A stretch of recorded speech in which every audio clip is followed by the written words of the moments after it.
Hello everyone, and this is my review for WWE NXT on October 12th, 2016, and well, man, this was a night with a very good debut, and a return that most people were probably expecting here in the very near future. First of all, it started off with Ty Dillinger and Bobby Roode. They make their entrances, they're going to be in the Dusty Classic and everything in that sense, and but their opponents this week were Sanity.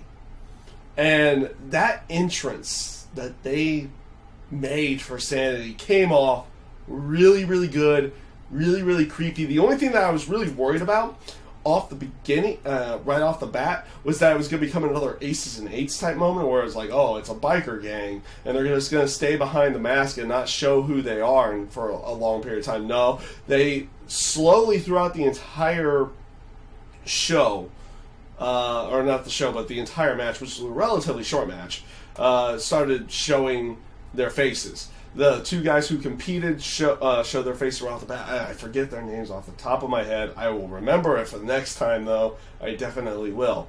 But they go out there and they start destroying Ty Dillinger. And it looks like Bobby Roode's about to get in the ring. He was about to take off his robe, and they just take one look at him.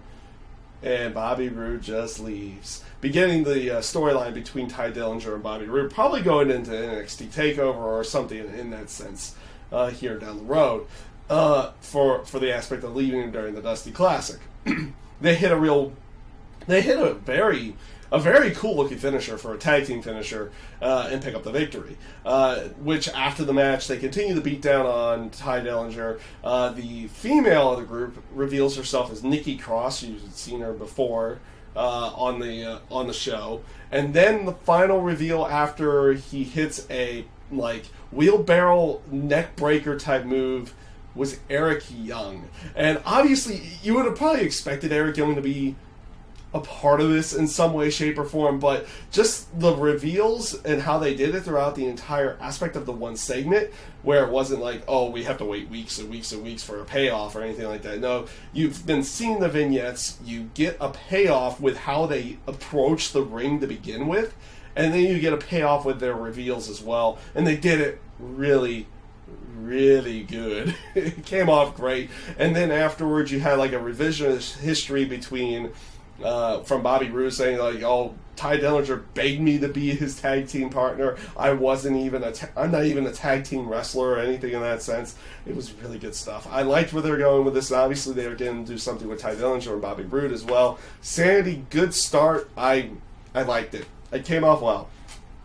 Up next was Liv Morgan going up against Billie Kay. This match was kind of meh. Obviously, like the Billie Kay character, I feel strong as a character. The in-ring is not there yet, but the aspect of the character is extremely strong, and I like where they're going with that. But you could tell in this match, it was kind of like it wasn't working for them in that match. And it ends with Liv Morgan getting distracted by Peyton Royce outside the ring and getting hit with a big boot. So they're obviously building Billie Kay up, but I feel like the in-ring's not quite there, but the character definitely is in that sense of everything. So we'll see where they go with everything in that sense. And if Billie Kay can, make the ring work side actually start working as well. Up next was TM61 going up against Riddick Moss and Tony Stabilanti. I'm going to butcher. I butcher Italian names all the time, so I'm not gonna until I actually get it right. I won't fully say it. But really good match here. These two showed off. These two guys who haven't really shown themselves on the actual NXT show, but have been around the house shows. And if you saw Tony on Breaking Ground to go along with it, you've known a little bit about them. But now they're here on the show itself. They're playing themselves off as kind of like higher up and almost like they have big money and they want to show it off. But they put on a really good match here. Both sides put on a really good match. I like TM61. They kind of look a little bit bland, but I like their in-ring work at this point in time. But they have TM61 go over here, which is true, which is probably the better area because they're the more established tag team and everything in that sense. But it came off as a really good match. Like I said, I like TM61's in-ring work. They worked well with Moss and Stavalenti. I'm going to butcher that name forever and a day. I'm going to, really. But like I said, thoroughly enjoyed the match. I thought it came off really good. They continue on into the TM61 continues on into the Dusty Classic, and hopefully these two will be more of a tag team, or we get to see more of them here. Now, it looks like they've definitely improved a good chunk, and they had a good showing out there this week. Up next was actually a backstage segment with William Regal. It was probably taped afterwards. They showed, not showed, but they announced that Hideo Itami had some kind of injury again, and this just comes off that aspect that he just came back after 15 months from the shoulder surgery. And now he's out for an undisclosed period of time again with what is being said to be a neck injury now, in some way, shape, or form. So hopefully it's not one that needs surgery because we know how long that can take. And I'm hoping he can come back really soon. He's really good in the ring, and his presence has always gotten better as time went along. But you're just hoping he can come back. And it's when he comes back this time again, and in the terms of him coming back in a short fashion, which is what they're kind of saying. It's not going to be too long, but it's going to step in the way of things.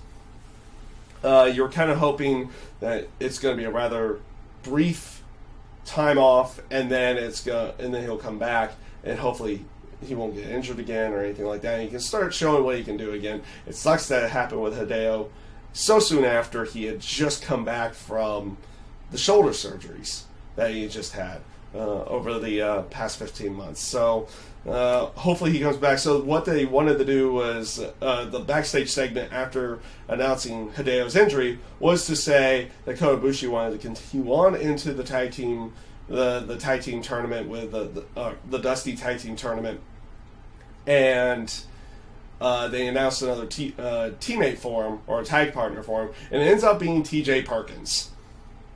Not a bad choice. Not a bad choice. You would have figured they could have, considering WWE, they could have gone a lot of different routes. Like, they could have just put Funaki in there.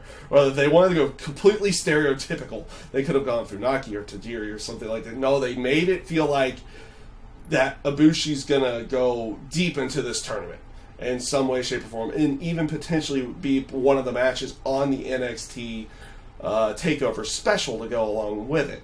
So, ups to them on that one, because it should be a lot of fun watching those guys have a team up after the match that they put on during the Cruiserweight Classic, which I thought was great. So we'll see how everything works out on that end. Up next was, the main event match of the night, which was Wesley Blake going up against Buddy Murphy. And these two were actually putting on a good match. I'm not going to lie. These two put on a relatively good match. But the storyline afterwards with the match came with the aspect of Samoa Joe coming out there and just destroying the both of them. As like I said, they were putting on a good match, but Joe comes out and destroys both of them. And again, with like even greater vigor and anger and conviction, saying, "Bring me Nakamura," or "Bring me my title" to William Regal. And lo and behold, who comes out? It's Shinsuke Nakamura. He comes out in neck brace, and probably what was the weakest looking neck brace I've ever seen in my life. In there, and he comes out there, takes off the neck brace, and just charges the ring. You got to see a completely different side of Shinsuke Nakamura, where, like he's usually there being calm and being joyful and playful and everything like that. Now here, vicious, going after Joe, and they had to pull these people apart. It looked like they had for a period of time. And it's like Shinsuke is going to the back, and then he immediately charges back out there. It looked like Joe was retreating, but then he comes back from a completely different direction, and those two just brawl throughout the entire time. It eventually leads to Shinsuke hitting a Kinshasa to knock out Joe. And man, like I said, it was just, they showed a different side of Shinsuke Nakamura, that completely vicious side that usually only comes out when he's in the ring. But now he kind of shows it outside, and it just came off really good. I love the brawl. It felt like the two of them, for a period, like it was like moments of like, okay, you can't stop Shinsuke. Now you can't stop Joe, but Shinsuke gets the advantage and everything in that sense. It just came off really good. I enjoyed that brawl to end it, and it came off really well. Overall, this week's NXT I thought was really good. It came off as a really good show. You had a really good debut, and that return of Shinsuke Nakamura, showing a completely different side, going after Samoa Joe, was really good to go along with it. The TM6-1 match was really, I thought was a really good match. They did a really good match to go along with that. Overall, I would give this as a pretty good NXT. This has probably been one of their better ones since NXT TakeOver Brooklyn, in that sense of everything. So, us then, hopefully everything continues on that way, and we'll see where everything goes with NXT over the next couple of weeks, especially leading into the next NXT TakeOver special, which is going to be in Toronto, Canada. And we'll see where everything goes. That is my review this week for WWE NXT. I thank you guys for watching. I hope you have a great day.